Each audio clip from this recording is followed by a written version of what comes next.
Oh, okay. I did. All right. Well, yeah, I understand. I understand. It's hard not to. It's like, who is that funny looking guy? I missed you last week. Yeah, I know, I know. I missed you too. Okay, on that note, let's get started. Um, don't forget to turn off your gadgets. And we've got a full first meeting agenda, so Madam Clerk, if you'll call the roll, we'll get rolling. Bell. Curran. Here. Freeling. Present. Harrison. Here. Hinkleman. Majerick. Here. Martin. Here. Scott. I'm here. Ballraff. Here. Werfel. Yarborough. Present. Elliott. Here, Mr. Chair, you have 11 present, 1 absent. thank you. Minutes from a week ago, 1st of December. Anybody want to move those in? I will. Moved by Martin, is there support?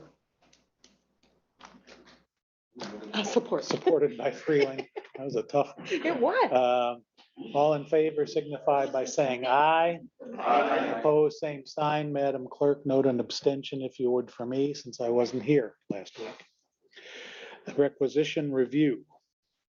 You want to do that now or later? Good morning. Morning. Well, I think we probably should do it now in case something's gonna happen that I anticipate. So does Okay. anybody have any questions about the requisition list? Sir, I'd like to pull that requisition for the Spicer Group. I don't know what the number is, if you'll help me out on that. I've already asked Doug to give me some more information that I should have by next week.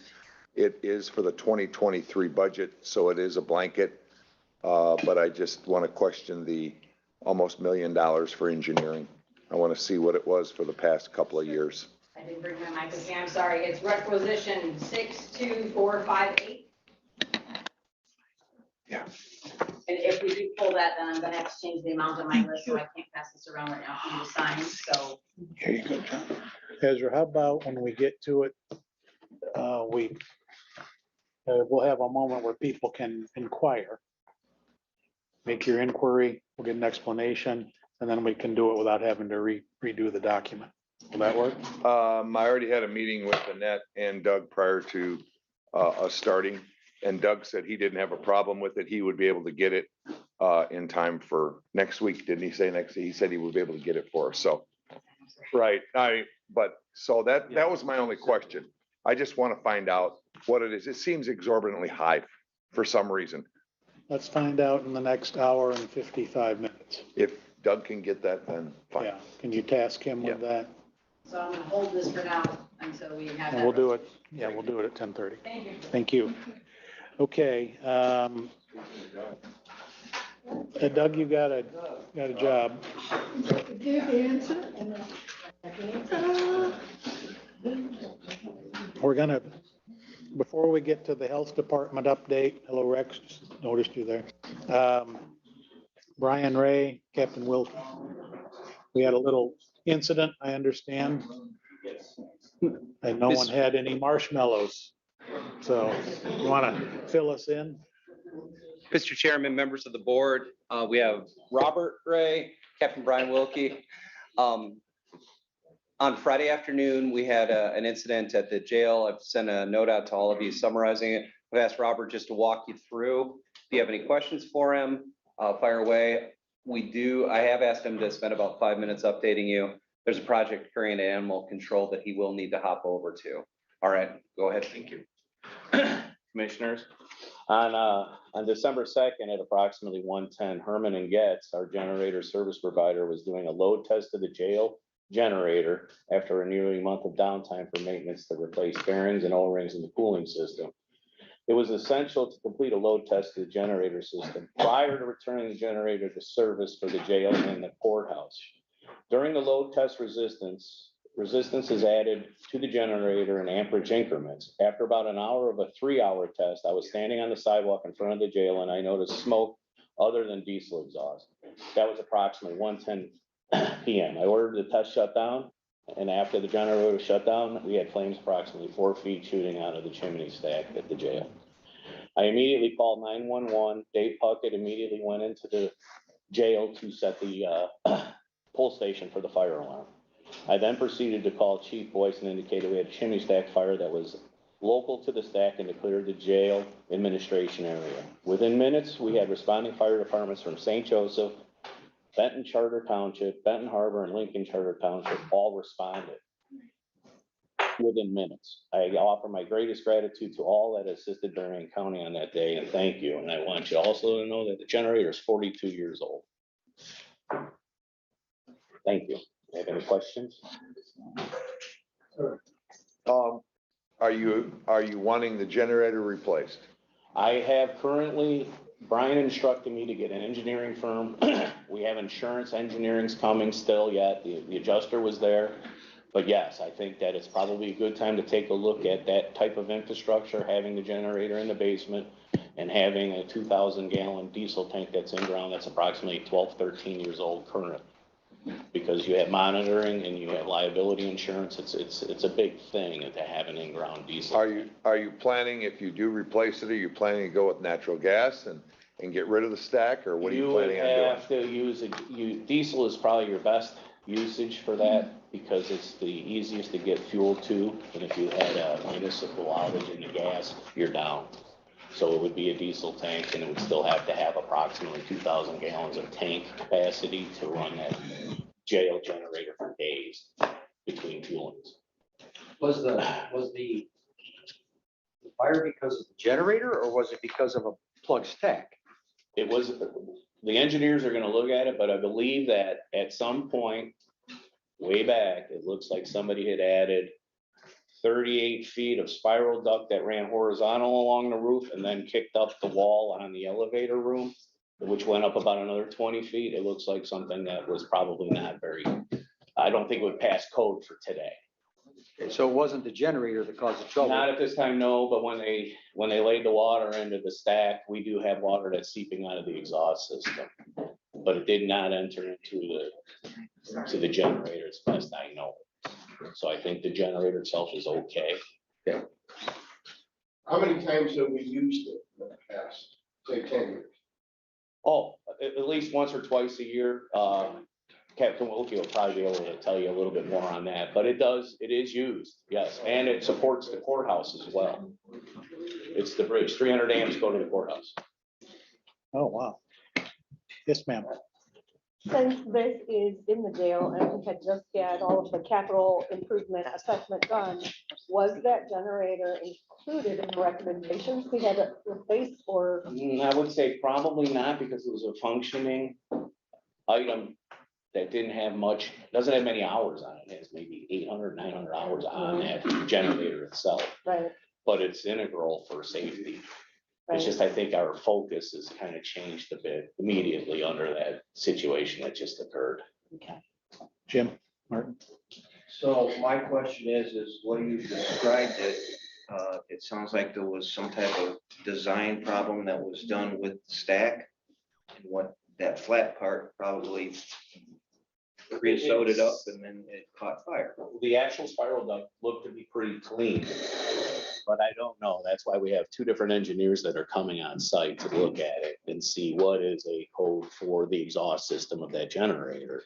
And is it okay to run it into a masonry stack with the clay tile running up and then being capped to another exhaust pipe running 30-something feet and then running back up? That's the question at hand. So in other words, what I'm trying to say is if the generator isn't used that much, even age shouldn't make any difference on how it functions if it's well kept up. And it might just need to redesign the stack. Correct, but it is a good time to look at that whole process of it being in the basement, having an underground tank.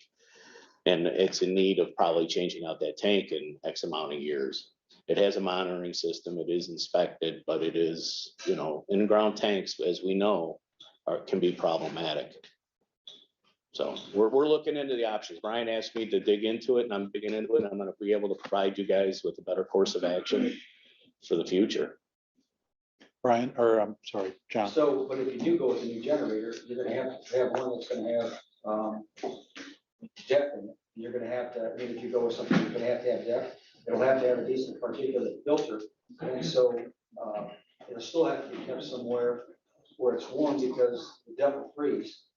And so, I mean, if you go with a new one, you're gonna have a whole host of different problems because of what's necessary for emissions on it. Understood. We have a outdoor in a cabinet diesel generator at the juvenile center. And it's a Kohler. And it has those, basically what was called emissions, which is probably something we have to look at too, because the old one is a black stack diesel. It just blows out the pretty dark discolored smoke, which Captain here can tell you that they smell it in the building at times, and they've been for years and years and years, because it gets into the air intake. So it hopefully could be set somewhere on site if that's the possibility. Mr. Chair. Yes, sir. So just to summarize the situation, we have a contract currently with Avonmarsh. They're doing several different services for the jail. The intent is to have painting underway, valve replacement underway, and I believe some additional work that I'm drawing a blank on. Mechanical systems for the doors. So we have 3 services all lined up to occur in the spring. We've asked Avonmarsh to take a look at what occurred last Friday. We'll have them put together their recommendation. We'll bring it to the board. If the board is desirous of amending the agreement with Avonmarsh to include additional work, either for the smokestack or for the generator, we'll have that to you all in the coming weeks. But right now, I just wanted to make sure that you're all aware of what occurred on Friday and that we are taking steps to make sure that if replacement equipment is needed, that it will occur in the spring. Any other questions? Mac, I got a quick housekeeping item. Sure. You've all seen the flashing red light on your mics. We are charging those mics right now. For the rest of the committee, the whole, we're going to be limping along with just a couple of microphones. I'll ask that you just speak as loud as you can if you have questions. Otherwise, by the time you get back for your 10:30, we'll have the mics charged up and ready. All right. Captain, you have anything to add? I don't really have anything to add unless you have questions as far as the jail operation. I mean, we really didn't do anything. We didn't take any steps as far as other than evacuating the administrative area that at the moment, just because of precaution, but it was very contained to the top of the stack. So there really wasn't any need to proceed with the jail evacuation procedures in any manner at that time. All right, very good. Yes, I sir. got one more question. Is that stack inspected yearly or every? No, I would tell you, Commissioner, that stack's never been, in the whole time that I've been here, nothing's probably been done with that stack. And it doesn't appear to be an obstruction in that stack at this time. Still need an instruction to have fire. Clearly. Yes, So maybe that might be something that it ends up still having a stack that needs to be put on. absolutely. Absolutely. So I will add that and when he was talking about the generator running periodically, that's every Monday morning that generator exercises itself. It starts automatically, runs for, I don't know how long, but it runs for, a few minutes every Monday morning just to exercise, but it doesn't get put under a big load when it does that. So the big load, I think, is what. Right, it runs unloaded for when Made it it does its hotter. exercise, it runs unloaded. So. Okay, before we get to the next item, since I am apt to forget if I don't do this now, the requisition review that's on now, is it okay to revise the 10:30 agenda to put that on there? Because technically we don't have it on there right now. Is everyone okay with a revision to the agenda to add requisition review before we get into the consent calendar and whatnot? Is that all right? I'd like to, because I've got the figures here. If anybody wants to know, I've got a few things. Okay. All right, then let's consider that done. Corporate counsel, do we need a formal resolution to do that? I don't think so. Okay, all right, thank you. Okay, we've got the health department update. We have Guy Miller here. We have Dr. Kabaltica. And is there anyone else here from the, and help me because I can't remember your. Lisa Peters. That's right. Okay, Lisa's here.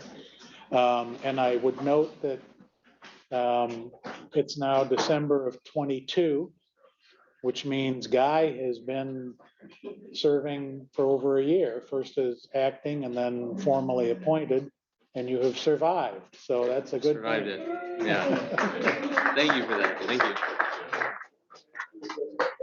Right. An Yeah. applause. I did pass out.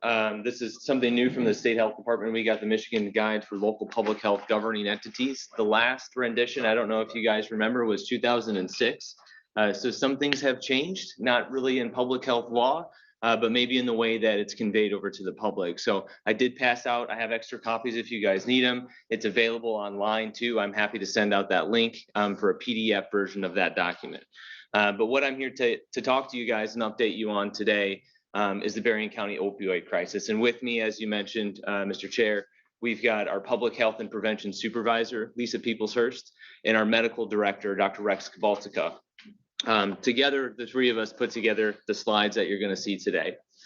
The presentation overview, I'm going to introduce some of the players in the opioid crisis, going to review some data on opioids, going to talk about the problem. We're going to talk about Michigan's opioid strategy. We're going to talk about the Berrien County prevention and recovery programs that we do offer. And at last, we're going to talk about opioid settlement.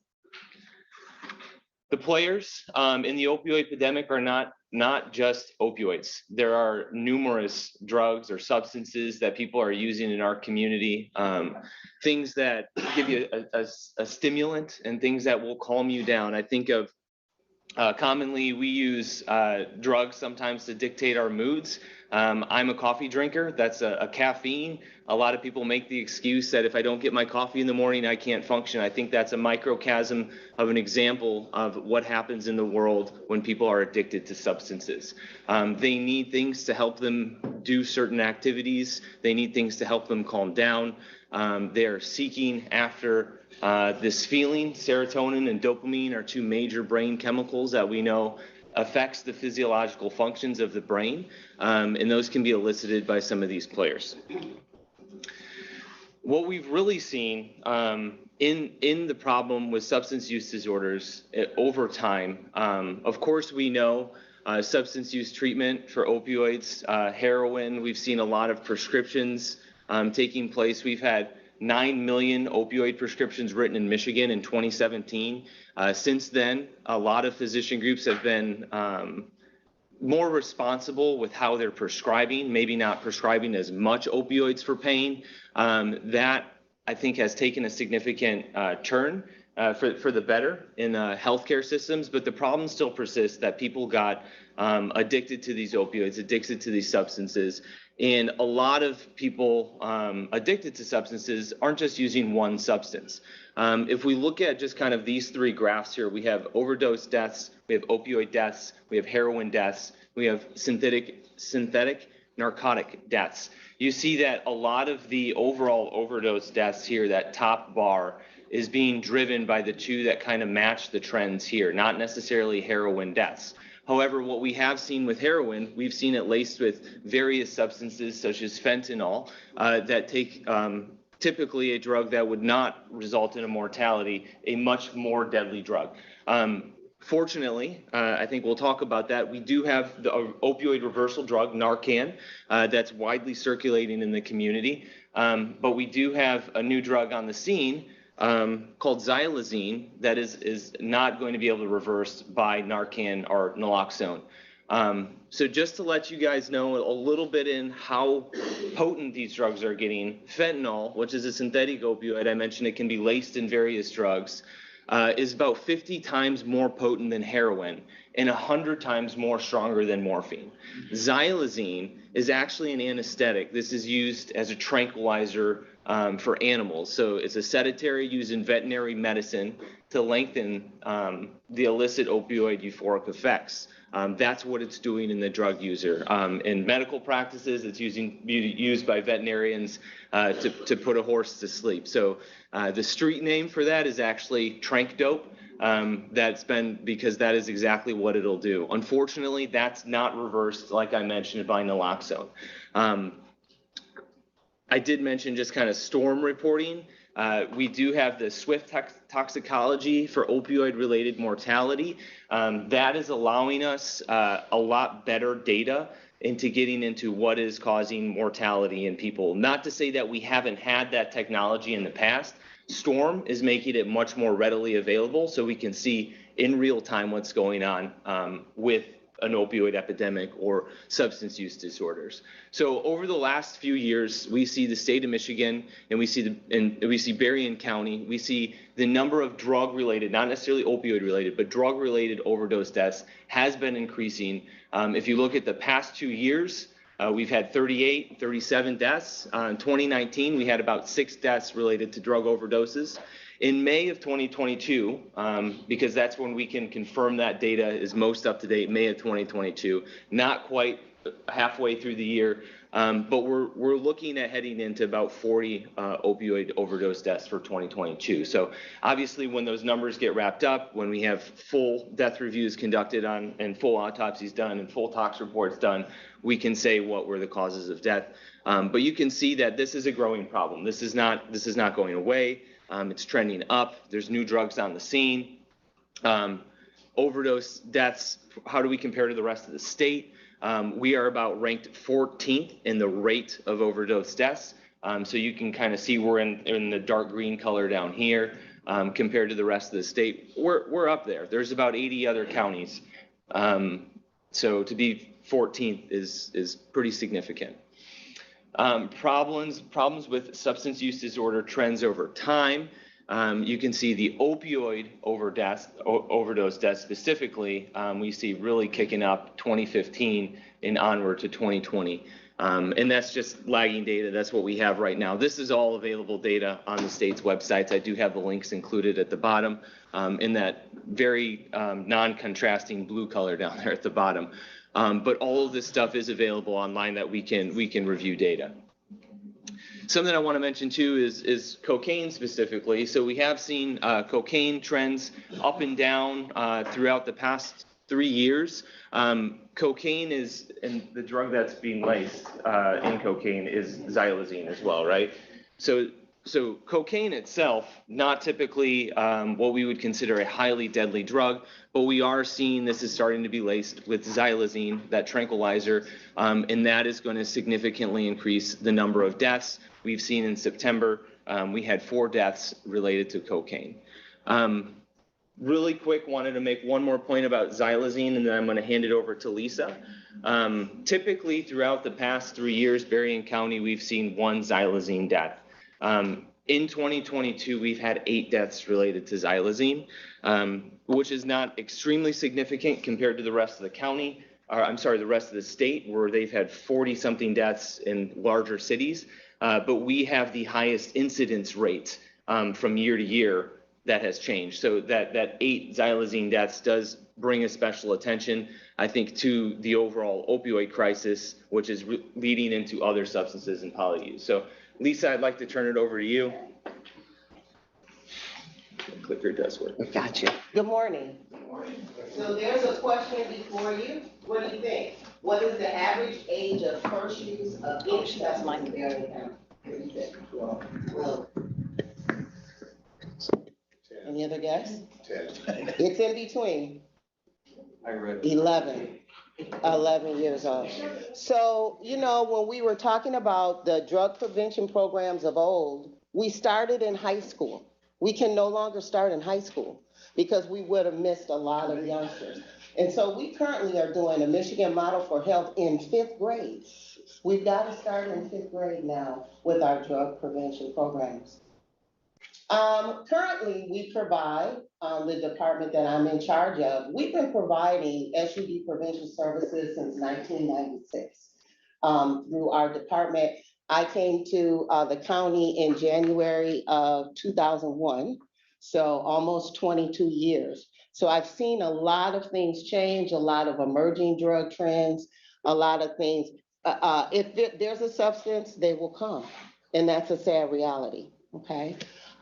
We provide programs for schools, community groups, the Michigan Model for Health that I mentioned. We provide vendor education for our alcohol retailers and our tobacco retailers. We currently have 489 liquor licenses in the county. So that's a lot. We try to get around to every licensee and provide them with the tools that they need to be compliant, because we do compliance checks also. We also provide TIPS training, which is a responsible beverage server training for all alcohol licensees. We have community awareness and education on drug trends like you're receiving today. We host the Community Services Roundtable, which we've been doing for many years. It started out with women in treatment, and it progressed to being a Community Services Roundtable. That's where we can get all of the service providers together to give a presentation. So we're not all working in silos, but we're working together to provide those referrals. We have a Guiding Good Choices parenting program, which is also an evidence-based program. And we have a program called Project Toward No Drug Abuse for first-time use juvenile offenders. And so we receive referrals from juvenile court as well as schools and parents. Yes. Just a point, so everybody understands, but the licensing that is done and the amount of licenses that we have here in Berrien County, that is approved and authorized by the state liquor. That's correct. Control Commission. Michigan Liquor Control Commission, yes, sir. But they are subject to the municipality's approval also. Absolutely. So it has to be set out that way. I mean, It does. it's not- And You municipalities. can't just willy-nilly do it. I mean, there's a That's correct. process to go through. Yes, sir, that is correct. And so we help with that, and currently we partner with the Sheriff's Department for those compliance checks, and we also work with youth decoys to do alcohol and tobacco. We have a Prime for Life program for selected populations.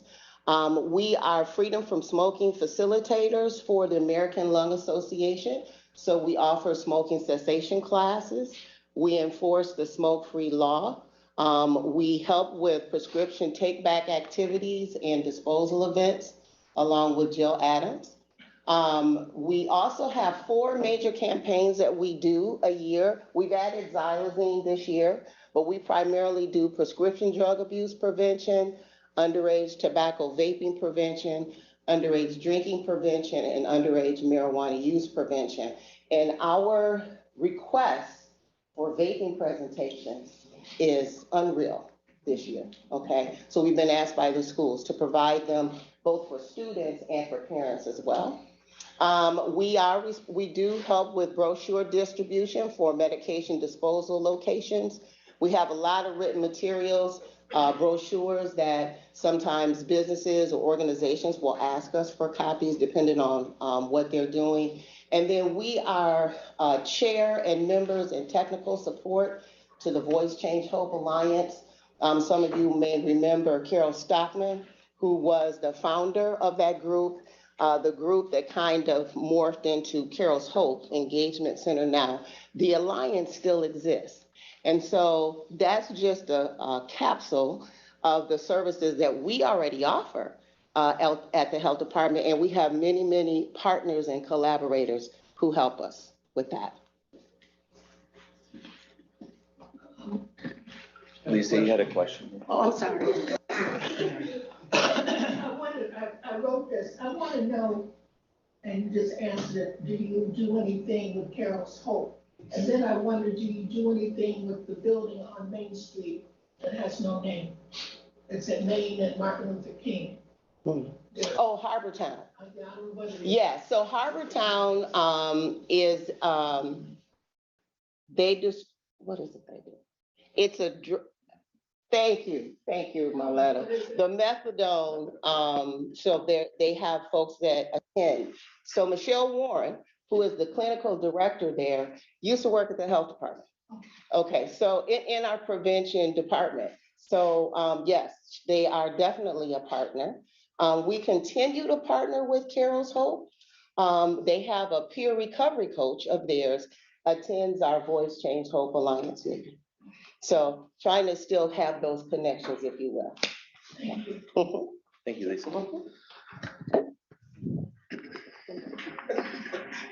So in the grand scheme, let's switch to strategy. When we're talking about opioid response, there's been a lot of work actually through the governor's office to put in to what does an opioid response strategy look like? And it's not simple. All of these kind of headings along the top here, prevention, treatment, recovery, harm reduction, criminal, legal, pregnant and parenting, data, and equity or social determinants of health, are all strategic components that have to go into the opioid response. Now, Lisa gave us a very elaborate overview of prevention. And simply put, there's a lot into that program, but that's just one of the boxes. There are a lot of different boxes that have to be ticked in order to synergistically push any opioid strategy along. Investing into any one area, I don't think is beneficial unless some investment is being put in all. So when we push these strategies across, we have to be thinking of different programmatic areas, different interventions that are happening across all those spectrums.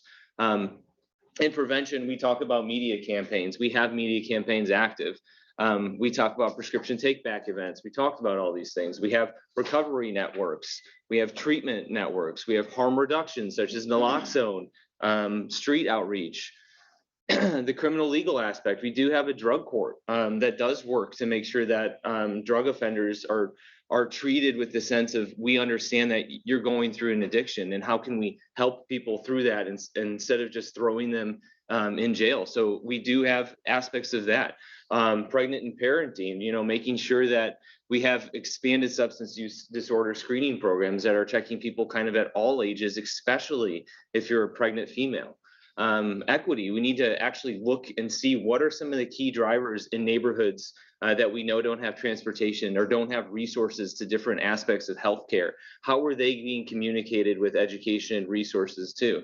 And then I think my favorite, data, being an epidemiologist, we need data, more data to analyze, which is what I led with today. What is actually going on? How do we continue to monitor the problem? And how are we tracking change?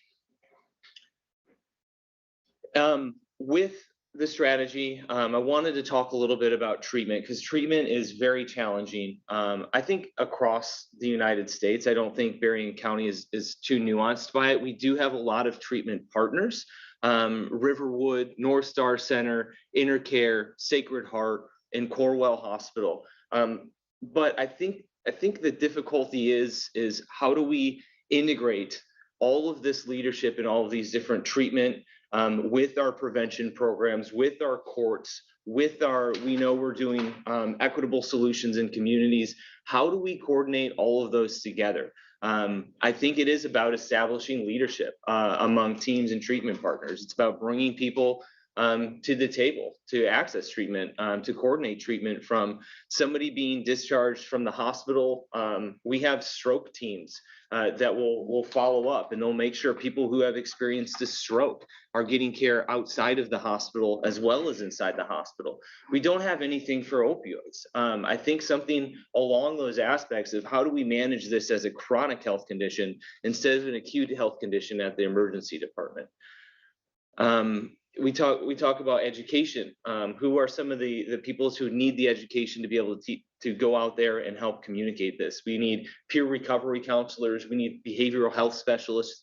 We need physicians that are educated in medication-assisted treatment, similar to like what you're talking about with Harbortown. How do we get more of those services available?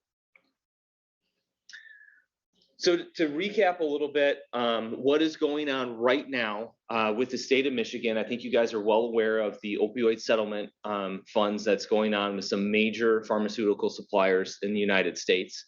The state of Michigan is going to receive $800 million in settlement funding split between state and local government. Policies, additional, flexible, sustainable resource. This is all things they're looking for that are meeting this opioid strategy. Essentially, that those boxes that I showed you that were expanded across the screen are where they want to see this opioid settlement money going. So it is restricted to address the impact of the opioid epidemic, but I hope that I communicated well. It's a polysubstance use. We're not just talking about opioids. We're talking about all types of drugs. Opioids can be in just about all types of drugs now, especially with fentanyl making its way across the board. And they want to see forming long-term partnerships with local governments to ensure successful implementation of funding. So the University of Michigan, which they have an excellent football team right now. I hope you guys are all fans. Go Blue. They did a survey. They did a survey among really people working on public health issues, working on opioid problems to say, where would the funding probably get the most bang for its buck? Because we know 800 million sounds like a lot. When you break it down, what Berrien County is going to receive is $4.4 million over 18 years. Break that down, it's $250,000 a year. They're probably going to front load it or back load it. We won't see that evenly spread likely across 18 years. But that's not a lot of money. If we had millions of dollars, I think we would still be struggling to hit all of those boxes. So again, the key goes to where are we going to get the most bang for our buck? How do we bring in people that can really influence and synergize that type of a system? We've got a lot of different players in different areas, but I don't think we're all working together. So the University of Michigan survey said recovery support services were ranked in the #1 priority, followed by prevention programming, followed by expanding access to medication to treat opioid use disorders, the MOUD. You can see where the other ones ranked there too. They also organized them into kind of 4 sections. If we have a treatment and recovery section, we have prevention activities section, we have harm reduction activities, and we have populations and communities. So they looked in those 4 kind of areas, and then they ranked different initiatives too that would be beneficial. I'm not saying I have all the solutions to the opioid epidemic or the opioid crisis, but what I do want to point is there are a lot of people who have put a lot of good time. There is a very large strategy that's going on with the opioid settlement funds and some suggestions with how we spend that money. So I think when I overview what I'm presenting today, we've got substance use disorders are getting worse. We looked at the data, it's not going away. We've got new drugs such as xylazine, fentanyl 10 years ago being introduced in the population that is increasing the mortality rate of these drugs. So what I need from Berrien County, and I think what we need to focus on, is a unified strategy to organize a response for substance use disorders in the county. So when we're thinking of how to go through with opioid settlement money, we need to consider how we work on a unified response and what we can do across all sectors that we've highlighted today. If any of you want more material on this, I've got a stack of studies from Johns Hopkins, from the state of Michigan, from the University of Michigan, that talks about how to spend opioid settlement money. And it is studies that have been done looking at data and what is going to be the most effective way. I don't have all the solutions. I think it's a collaborative event, but I think the health department is poised in a position to help collaborate that event. And that's my presentation for today. If you guys have any questions, let us know. Dr. Kabaltika is here as well, our medical director, if you have any questions for him. Do you have any questions, comments? So you did mention methamphetamine. So where are we at with?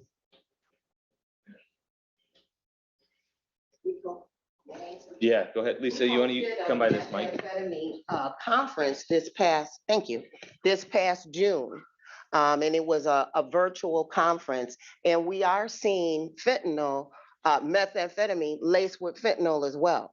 So at some point, we kind of slowed the methamphetamine use because we used to be, the 94 corridor, right? And then we had rural communities, but they've changed the recipe, if you will, for methamphetamine. And instead of using large tanks of anhydrous ammonia, which was part of the cooking process, it's now very simplified. So we've seen the methamphetamine use go back up and then lace with fentanyl as well. So again, sometimes things go away or they lay low and then they resurge again. So that's where we are.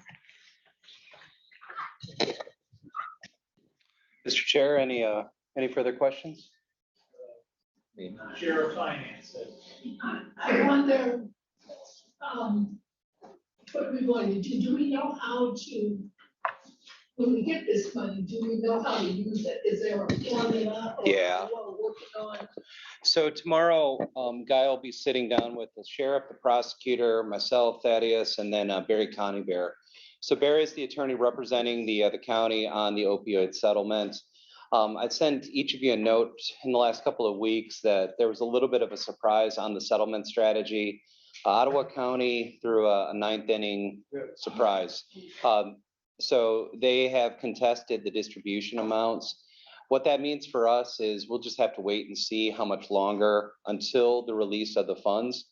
But for tomorrow, Barry will be walking the group through the allowed uses of the dollars and then the anticipated timeline for when we anticipate distribution will start.